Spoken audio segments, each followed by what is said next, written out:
Salam uşaqlar, hər vaxtınız xeyir. Biz bugün yeni dərs keçəcəyik. Yeni keçdiyimiz dərsdə görək nə haqqında danışılır, yeni nə öyrənəcəyik bu haqda gəlin baxaq. Bunlara gəlin baxaq. Əvvəlcə ekranımızı paylaşaq. Aha. Deməli, bizim bugünkü dərsimiz eyni cinsli və müxtəlif cinsli qarışıqlar olacaq. Deməli uşaqlar, biz əvvəlki dərsimizi keçəndə ə, dedik ki, biz qarışıqlar öyrəndik. Dedik ki, elə qarışıqlar var ki, suda həll ola bilirlər. Elə qarışıqlar var ki, onlar suda həll olmurlar. Onlar suda həll olmurlar və biz onu adi gözümüzlə görə bilirik. Gözümüzlə görə bilirik. İndi gəlin bu gün baxaq görək. Bax bu gözümüzlə gördüyümüz qarışığın tərkibində əgər biz onu gözümüzlə həmin o qarışıqları bir-birindən fərqləndirəndə, yaxud da gözlə görülmədiyində, həmin qarışıqların tərkibi gözlə görünməyəndə necə adlanır? Bu haqda gəlin baxaq. Eyni cinsli və müxtəlif cinsli qarışıqlar. Deməli, öncəliklə burada bir maraqlı bir hissə var, ilk başlıq. Deməli, burada qumu su ilə qarışdırıbdılar, belə bir qarışım əldə edibdilər. Daha sonra isə şəkəri su ilə qarışdırıbdılar. Deyir, burada qarışandan sonra həqiqətən baxırıq ki, qum suyun dibinə çökübdür, amma burada heç bir şəkərlə suyun qarışığında heç bir fərqli bir xüsusiyyət görmürük. Yenə də su kimi, maye kimi tərkibini görürük. Deyir ki, nə üçün qumla suyu qarışdırdıqda, qarışıqda qumu gördüyümüz halda şəkərli suda şəkəri görə bilmirik. Belə bir sual vurğulanıbdır. Daha sonra açar sözlər olaraq, yəni biz bu dərsdə homogen və heterogen qarışıq haqqında məlumat əldə etmiş olacağıq.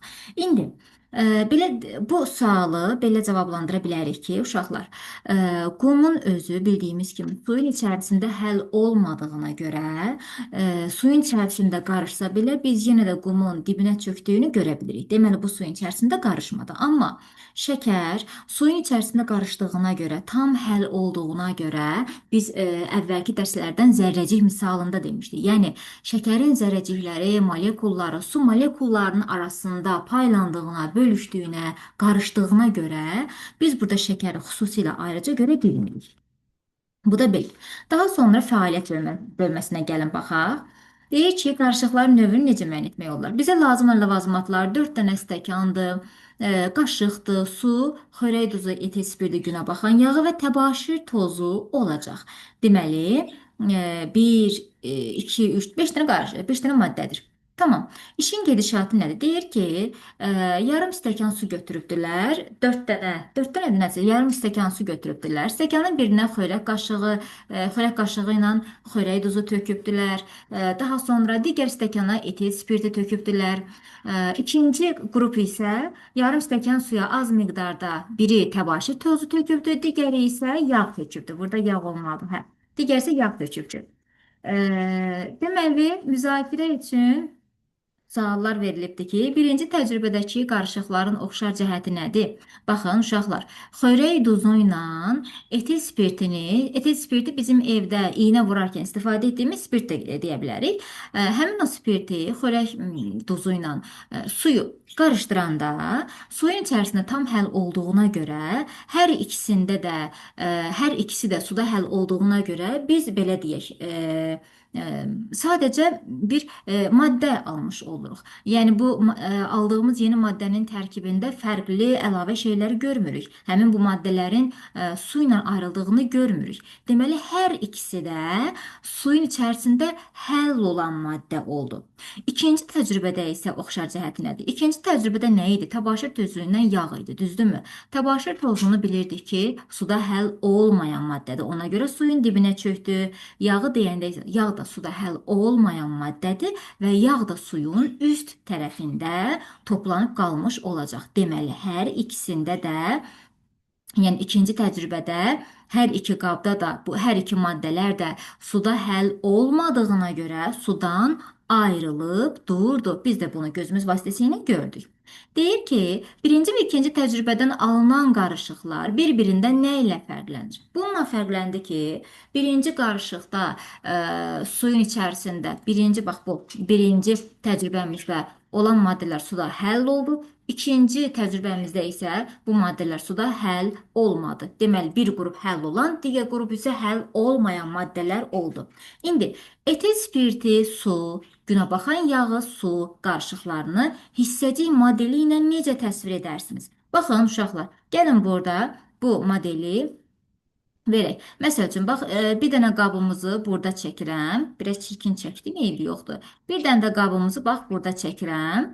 Deməli, bu nə olsun? Etil spirti ilə su olsun. Uşaqlar, etil spirti ilə suda dedik ki, etil spirti suyun içərisində tam qəşəng həll olduğuna görə o zaman, bax, bu açıq mavi rəngdə olan bizim suyumuz olsun. Məsəl üçün, biraz daha açıq mavi rəngdə bu da bizim etil spirtimiz olsun. Baxın, görün uşaqlar, etil spirti və su molekulları, belə deyək, bir-birinə tam qarışmış haldadır. Yəni, bir-birinə tamamilə qarışmış halda olan bir molekullar oldu. Biz bunun modelini bu cür verdik.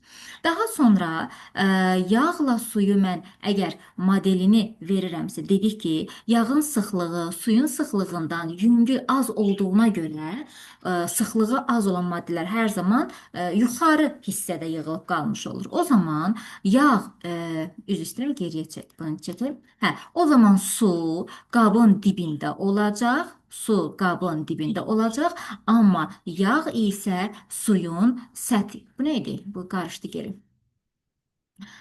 Yağ isə suyun səthində olmuş olacaq. Daha sonra baxın, gəlin bu şəklində çəkək. Aha, bu da olsun bizim yağımız. Yağımız da suyun səthində düzülmüş olacaq. Bu belə. Daha sonra gəlin görək burada nə haqqında danışılır.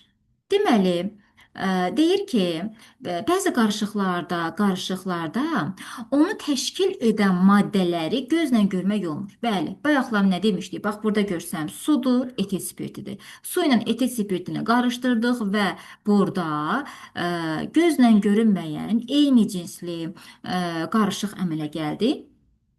Buradan belə deyək, qarışığı təşkil edən maddələr bir-birindən ayrılmalıdır. Tamamilə molekullar bir-birlərindən qarışdı. Deməli, suda həll olan maddələr nələr olacaq?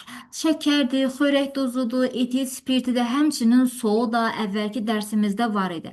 Həmçinin soda, bunlar suda həll olduğuna görə su ilə əmələ gətirdiyi qarışıqlarda, bax, bu qarışıqlar təşkil edən maddələr gözlə fərqlənmir. Yəni biz gözlə bax buradakı maddələri bir-birinə fərqləndirə bilməyəcəyik ki, onun içində mən necə seçə bilərəm ki, etil spirti hansıdır, su molekulu hansıdır? Biz bunu seçə bilmirik. Deməli gözlə görsənmir. O zaman yaxud da baxın bu aşağıdakı təcrübədə var. Biz boya qırmızı rəngdə boyanı götürmüşük. Daha sonra su götürdük, biri-biri ilə qarışdırdıq. Süzgəc kağızından keçirdik. Belə deyək, süzgəc kağızından keçirərkən, bax burada qıf da var, süzgəc kağızı da var. Bu mayeni süzgəc kağızından keçirdik. Tökdük, ölçü qabına tökülür. Qırmızı rəngdə idi maye özü, məhlul özü qırmızı rəngdə idi, amma yenə də ölçü qabının içərisində qırmızı rəngdə boya, maye axdı töküldü. Deməli, burada bir məhlulu əmələ gətirən maddələri biz gözlə fərqləndirə bilmədik. Deməli, bunlar həmin o boya suda həll ola bilən bir maddə oldu. Eyni cinsli, deməli, eyni cinsli qarışıq olduğuna görə ölçü qabında da yenə qırmızı boya düşdü. O zaman biz belə bir qaydanı ortaya çıxartmış oluruq. Əgər ki, tərkibi gözlə görünmürsə, tərkibi gözlə görünməyən qarışıqlara eyni cinsli qarışıqlar deyirlər. Eyni cinsli qarışıqlar nə olur? Tərkibi ümumiyyətlə görsənməsin. Tərkibini biz ayırd edə bilmirik. Eyni ilə su və boya. Suyun içərisində boya molekullarını biz götürüb ayrıca seçə bilmirik ki. Yox. Deməli, bu gözlə biz o fərqi seçə bilmiriksə, deməli, bu eyni cinslidir. Soda ilə su, şəkər tozu ilə su. Bunları qarışdırarkən eyni belə bir dənə məhlul alınır. Həminki məhlulda bu qarışığın tərkibini mən seçə bilmirəm. Gözlə bir formada məhlul görürəm. Deməli, gözlə görsənməyən qarışıqlara biz eyni cinsli qarışıqlar deyəcəyik. Eyni cins. Yəni bir növ o qarışığın tərkibini təşkil edən maddələr bir-birlərinin eynilik təşkil edirlər. Hər ikisi də mayedir, hər ikisi də bir-birindən qarışdı, həll oldu. Həll oldu, bir-birində həll oldular. Bax, bunlar eyni cinsli qarışıqdılar. Yəni, homogen qarışıqdılar. Homogen, heterogen sözlərini daha qəşəng yadda saxlayaq. Çünki irəliləyən illərdə, gələcək illərdə bizə lazım olacaq. Daha sonra gəlir nə? Hə, bax burada elə veribdir. Qırmızı rəngli qida boyasının məhlulu homogendir. Məhlulu süzgəc kağızından keçirdikdə süzgəc kağızında qida boyası qalmır. Bu onu sübut edir ki, bu məhlul homogen məhluldur. Yəni eyni cinsli məhluldur. İndi burada deyir ki, dumanlı havadır. Dumanlı hava homogen yaxud heterogen qarışıqdırmı? Cavablarınızı deyir ki, əsaslandırın. Uşaqlar, mən belə düşünürəm ki, dumanlı havanın içərisində mən ayrıca karbon qazını seçə bilmirəm, ayrıca su buxarını seçə bilmirəm. Yəni gözlə görə bilmirəm də. Mən gözlə karbon qazını, azotu, su buxarını gözlə seçib ayrı-ayrı yığa bilmirəm. O zaman mən düşünürəm ki, yəni mən əgər gözlə bu qarışımı seçə bilmirəmsə, deməli burada homogen qarışıq olacaq. Yox, əgər gözlə seçsəydim ki, hə, bax bu qazdır, bu qumdur. Mən gözlə bunu rahatlıqla seçirəmsə, artıq bu heterogen qarışıq adlanacaq. Gəlin baxaq görək heterogen qarışıq nə oldu burada. Deməli, bəzi qarışıqları isə gözlə görmək olur. Bəzi qarışıqları təşkil edən maddələri biz gözlə görə bilirik. Məsəl üçün, baxaq görək nədir? Qumun, təbaşir tozunun, günəbaxan yağının su ilə əmələ gətirdiyi qarışıqlarda bu qarışımı təşkil edən maddələri biz gözlə seçə bilirik. Çünki nədir? Baxın, burada su var, su maddəsi var, digərsə yağ var. Maye şəklində olan yağ var. Suyun içərisində yağı qarışdırdıq və baxdıq ki, yağın sıxlığı az olduğuna görə qalxdı qabın yuxarı hissəsində, amma suyun sıxlığı da aşağı oldu, su da aşağı hissədə toplanmış oldu və nəticədə sıxlıqlar bir-birindən fərqlidir. Ondan əlavə sıxlıqları hələ ki heç deməyək.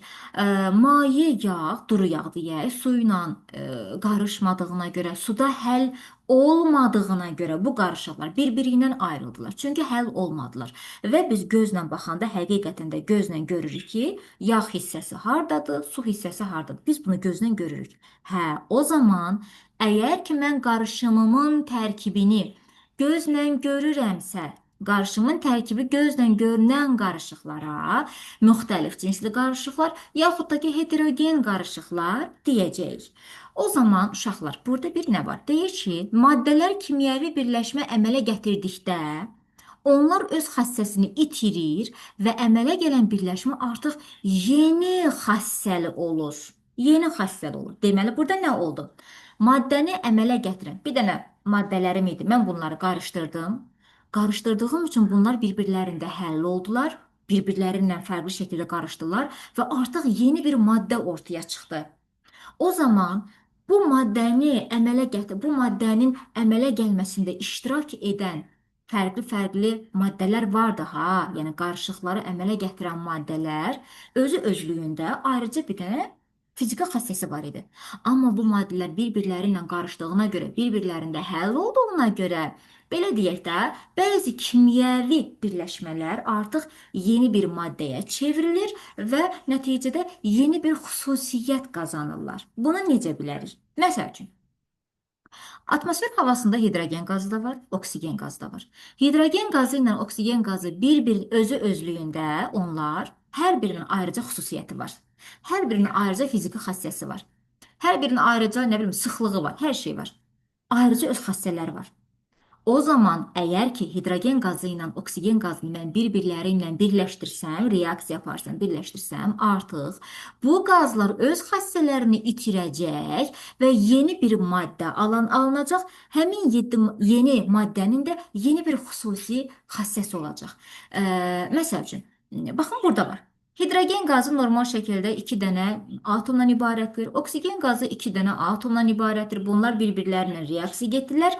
Hər ikisi də qazdır. Amma bir-birləri ilə birləşəndə yeni bir kimyəvi bir birləşmə əmələ gətirdi və nəticədə maye halına düşdü. 2 dənə qazdan birləşib bir dənə maye əmələ gətirdi. Baxın, mayenin bir molekulasının quruluşu nə qədər fərqlidir. Bir molekulasının içərisində 2 dənə hidrogen atomu, bir dənə oksigen atomu var. Yəni su molekulunun tərkibində 3 dənə atom var. Deməli nə oldu? Qazda 2 dənə qaz birləşəndə kimyəvi birləşmə oldu və nəticədə maye əmələ gəldi. Bunu başqa şəkildə necə deyə bilərik uşaqlar? Sizə maraqlı gələcək. Xanımların zinət əşyalarında brilyant qaşlar olur. O qədər gözəl bahalıdır ki, brilyant qaşlar gəlin görəsi, yəni o dərəcədə. Çox gözəl də gözəllik verir.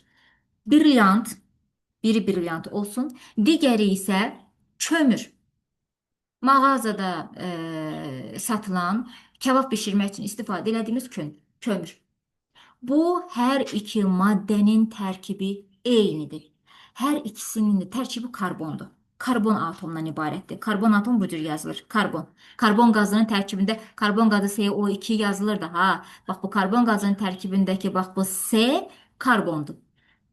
Brilyantın və kömürün tərkibi eynidir. Hər ikisində tərkibi karbondur. Sadəcə karbon belə deyək də belə çox uzun bir mindən də bəlkə artıq illər ərzində tutaq ki, əvvəlcə bir kömür vəziyyətində karbon, daşlaşmış karbon olur. Həmin daşlaşmış karbonun üzərinə milyon illər gəlir. O yavaş-yavaş belə deyək, öz quruluşunu dəyişir. O karbon atomlar bir-birlərinə daha sıx yerləşir filan. Nəticədə brilyanta çevrilir. Həqiqətən möcüzədir. Buna möcüzə kimi deyə bilərəm. İndi deməli karbon bərk maddədir. Karbon bərk maddədir. Üstünə gəlirəm. Oksigen isə qaz halındadır. Bu qədər. Karbonla oksigenin birləşməsindən uşaqlar çox maraqlıdır. Karbon qazı əmələ gələcək. CO2. Deməli bir dənə bərk maddə ilə bir dənə qaz, bir dənə bərk maddə ilə bir dənə qazın birləşməsindən kimyəvi birləşmə olacaq və nəticədə karbon qazı əmələ gətirəcək. O zaman kimyəvi birləşmə zamanı maddə öz xassəsini itirdi. Əvvəlcə biri bərk, biri qaz idi. Kimyəvi birləşmə zamanı tamamilə qaz əmələ gəldi. Yaxud da oksigen qazdır, hidrogen qazdır. Birləşim zamanı yeni bir maye əmələ gəldi. Gördünüzmü? Kimyəvi birləşmə zamanı maddə öz xassəsini itirir. Bir-biri ilə qarışan, bir-birində həll olanlarda, bax bu cür kimyəvi birləşmələrdə, kimyəvi reaksiyalarda biz bunu görə bilirik. Daha sonra bu gün quşlar mənə, məhəbbət quşları mənə deyəsən yarışmaya girmişik. Mən danışıram, bunlar danışır. Ona görə əlavə qıraqdan səs gəlsə, üzrlü sayın. Daha sonra kimyəvi birləşmələrdən fərqli olaraq qarışıq əmələ gəldikdə onu əmələ gətirən maddələr öz xassəsini itirmir. Qarışıq. Qarışıq dedikdə nə başa düşmüşdük? Məsəl üçün, kimyəvi birləşmə demirəm, sadəcə qarışıq deyirəm. Burada var. Dəmir tozu, qum qarışığı. Dəmir tozu ilə qumu biz bir-biri ilə qarışdıranda, biz ona maqnitlə təsir edəndə, dəmir tozu maqnitə yapışdı. Qum isə yerdə qaldı. Deməli, bunlar qarışıq olsa da, qarışığı təşkil edən maddələr öz fiziki xassəsini qoruyub saxladılar. Kimyəvi birləşmələrdən fərqli olaraq qarışıqlar öz fiziki xassəsini qoruyub saxladı. Yaxud da, məsəl üçün, biz duzla suyu qarışdırdıq, düzdürmü? Biz duzla suyu qarışdırsaq da, o suyun tərkibinin duzlu olmasının səbəbi odur ki, duz əvvəlcədən də duzluydu, dadı da duzluydu. İndi su ilə qarışdırdım, suyun da tərkibi yenə duzlu daddır. Deməli, duz öz fiziki xassəsini qoruyub, saxlayıbdır. Ona görə, bax, bu kimi qarışıqlarda, kimyəvi reaksiya getməyən qarışıqlarda maddə öz fiziki xassəsini qoruyub saxlayır. Yaxud da şəkərin suyu deyək. Şəkər də əvvəlcə toz halındadır, bərkdir, şirindir. Şəkəri mən su ilə qarışdırdım, nəticədə şirin su ortaya qoydum. Bu şirin suyun tərkibi yenə şirindir. Niyə? Çünki bu qarışıqda şəkər öz fiziki xassəsini yenə də qoruyub saxladı. Bu belə. Deməli nədir? Aha, deməli kimyəvi birləşmələrdən fərqli olaraq qarışıq hazırlayan zaman ona əmələ gətirən maddələri istənilən nisbətdə qarışdırmaq olar. Deməli uşaqlar, kimyəvi birləşmə əmələ gələndə bax bunun mahiyyəti nədir? Məsəl üçün, hər zaman kimyəvi birləşmə nədir? Hər zaman bir dənə karbon maddəsinin üzərinə bir dənə oksigen qazı əmələ gətirəndə bunlardan alınır CO2. Hər zaman bir dənə karbon qazından bir molekul Karbon qazı nədir? Bir molekul karbondan, ondan sonra bir molekul oksigendən, bircə molekul karbon qazı alınır. Daimən durub burada iki molekul karbon, iki dənə karbon qazın üzərinə tək bircə dənə oksigen qazı əlavə edim, yenə karbon qazı alım. Yox, belə bir şey yoxdur. Belə bir şey yoxdur. Yəni kimyəvi birləşmələrdə, kimyəvi reaksiyalar zamanı özünün ölçüsü var. Özünün ölçüsü nədirsə biz o qədər qarışdırmalıyıq. Onun artığını qarışdıranda ya o belə deyək də o birləşmə alınmayacaq ya da ki tamam fərqli bir birləşmə əmələ gələ bilər. Amma qarışıq hazırlayarkən mən istəyirəm bir stəkan suyun içərisinə bir xörək qaşığı duz töküm, ya da istəyirəm bir stəkan suyun içərisinə nə bilim 2 dənə xörək qaşığı duz töküm. İstədiyim nisbətdə qarışdıra bilərəm və nəticə olaraq yenə də mən duzlu su almış olacağam. Yəni nəticə dəyişmədi, yenə də duzlu sudur. Amma kimyəvi birləşmələrdə dedik ki, kimyəvi bax, məsəl üçün indi siz yuxarı siniflərdə keçəcəksiniz bunu. Deyirik ki, fotosintez prosesi deyirik də biz, düzdürmü? Fotosintez prosesi nədir? O deməkdir ki, karbon qazının üzərinə əgər mən su gəlsəm, buradan mən şəkər alıram. Şəkərimin də bax quruluşu bu cürdür.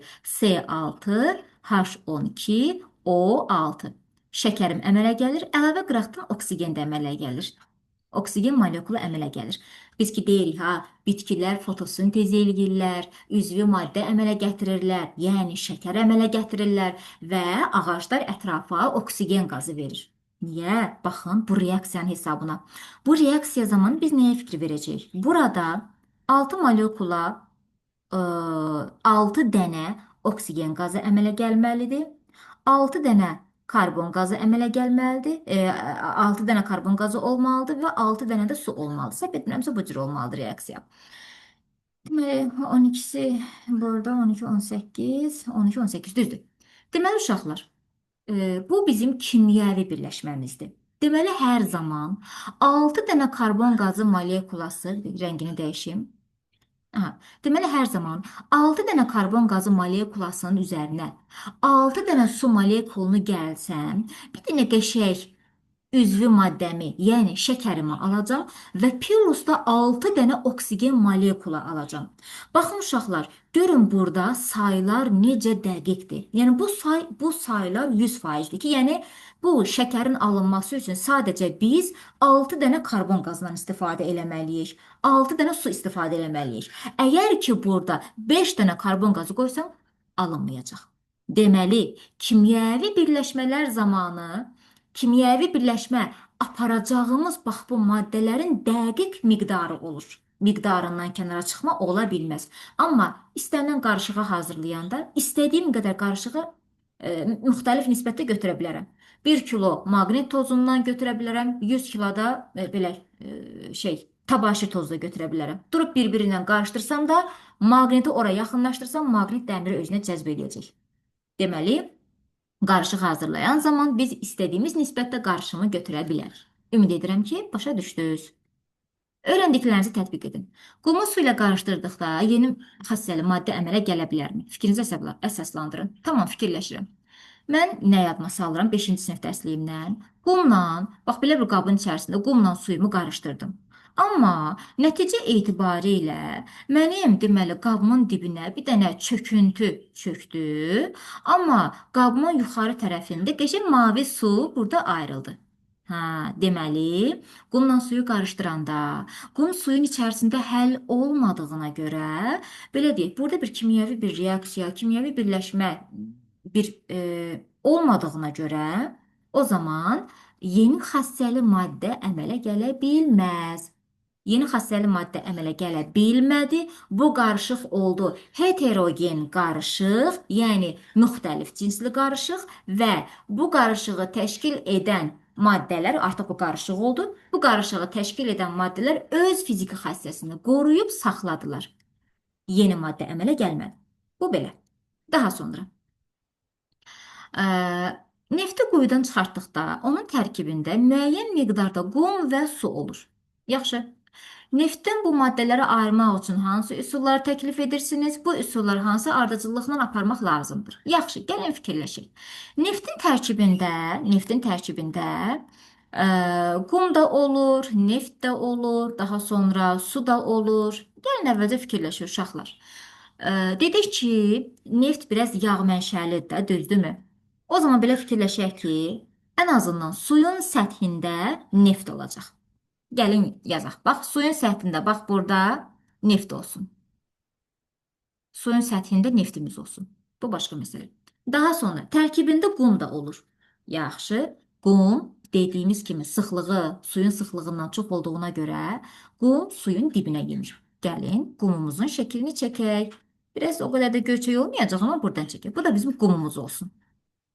Amma orta tərəfdə isə qəşəng, belə deyək, mavi suyumuz olsun. Bu da belə. Mavi suyumuzu da çəkdim. Daha sonra uşaqlar, nə baxaq?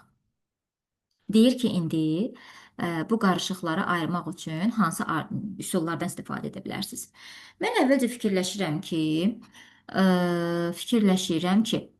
e, belə deyək, necə edə bilərik? Bax, ayrıcı qıfdan da istifadə edə bilərik. Süzmə. Ən yaxşı süzmə üsuludur. Ən birinci süzmə üsulundan istifadə edəcəm. Süzmə. Bax, bu süzmə üsulundan istifadə edərkən, ə, qumu su və neft qarışımından ayıracağam. Qumu əvvəlcə bu formada ayırıram. Bir dənə, məsəl üçün, qabın içərisinə qıf qoyacağam. Bax, bu cür qıfı qoyacağam. Qıfın içərisində qum burada yığılıb qalacaq. Amma su ilə neft qarışımı, bax, gəlib bu aşağı düşəcək. Daha sonra isə xüsusilə ayrıcı qıfdan istifadə edərək, ə, ayrıcı qıf olmaz yəni ki. Deməli, başqa üsulla hansı üsul deyək biz? Olsun da filtr kağızını da qoyaq, ayrıcı qıf olsun. Daha sonra isə belə deyək, su ilə neft qarışığını burada üzərində neft yığılır, aşağıda su maddəsi yığılır. Bunu da bir-birindən ayırmaqla deməli bu maddələrdə belə deyək, bir-birindən ayrılmış oluruq. Daha sonra görün başqa nə qaldı? Aha, deməli, uyğunluğu müəyyən edin. Gəlin baxaq görək uyğunluq burada nə var, nə yox. Deməli, deyir ki, birinci model var və ikinci model var. Uşaqlar, elə birincidən baxan kimi, birinci modeldə molekullar bir-birləri ilə qəşəngcə qarışıbdır. Molekullar bir-birləri ilə arasında çox gözəl paylanıbdır. Amma ikinci modeldə buradan görsənir ki, nədirsə, bu mavi, boz rəngdə olan molekullar daha üstdədir, sıxlığı ən aşağıdır. Amma qırmızı rəngdə olan dəyirmi bu xallar isə aşağıda. Deməli, bu bir-biri ilə qarışmayıb nədirsə. Gəlin baxaq.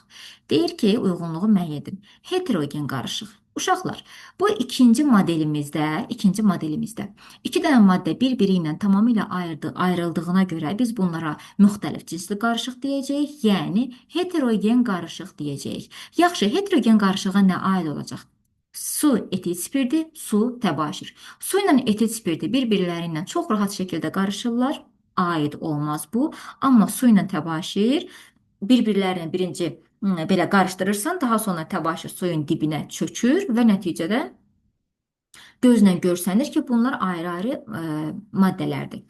Amma homogen qarışıqda buradan görsəndiyi kimi molekullar bir-birləri ilə qarışıbdır, həll olubdur. Yəni molekullar tam bərabər hər tərəfə paylanıb bölüşübdür və su etil spirti də buna aid olmuş olacaq. Daha sonra Leyla A və B maddələrini içərisində su olan iki fərqli stəkana əlavə etdim. Yaxşı, A maddəsini də su ilə qarışdırıbdır, B maddəsini də su ilə qarışdırıbdır. Yaxşı, gəl baxaq görək sonra nə var. Aha, deyir ki, hansı maddə suda həll olur, hansı həll olmur? Fikrinizi əsaslandırın. Deməli, uşaqlar, biz demişdik ki, hansı maddə ki, suyun tərkibində həll olursa, artıq burada eyni cinsli qarışıq əmələ gəlir, yəni biz gözümüzlə həmin maddələri bir-birindən ayıra bilmirik. Deməli, B maddəsinin su ilə qarışımı olacaq eyni cinsli qarışıq, yaxud da homogen qarışıq, amma A maddəsinin su ilə qarışığı isə olacaq müxtəlif cinsli qarışıq və heterogen qarışıq olacaq. Çünki buradan görsəndiyi kimi dibə, bax bu tünd qəhvəyi rəngdə çöküntü çöküb nədirsə. B maddəsinin su ilə qarışığı homogendir, yoxsa heterogen? Dedik, homogen olacaq. Yazaq bura homogen. Homogen. Nə üçün? Çünki molekullar bir-birlərindən tamamilə qarışıb, B maddəsi suyun içərisində həll olubdur. Qarışıbdır. A maddəsinin əmələ gətirdiyi qarışığın hissəcik modelini dəftərinizə çəkin. Yaxşı, gəlin baxaq. Bax, belə bir bayaqdan çəkdiyimiz belə bir qabdır, modeldir. Bunun içərisində, məsəl üçün, çöküntü dibdə oldu. Bu cür olacaq mənim çöküntüm. Amma suyu isə ayrıca çəksəm, su da üstündə bax bu cür olacaq. Yəni bir-birindən tamamilə ayrılmış olacaq. Uşaqlar, bizim bugünkü dərsimiz bu idi. Ümid edirəm ki, dərsi ətraflı şəkildə başa düşdünüz. Əgər ki, hər hansı bir sualınız olarsa, mənə yaza bilərsiniz. Gecəniz xeyrə qalsın. Hər birinizə zehin açıqlığı diləyirəm.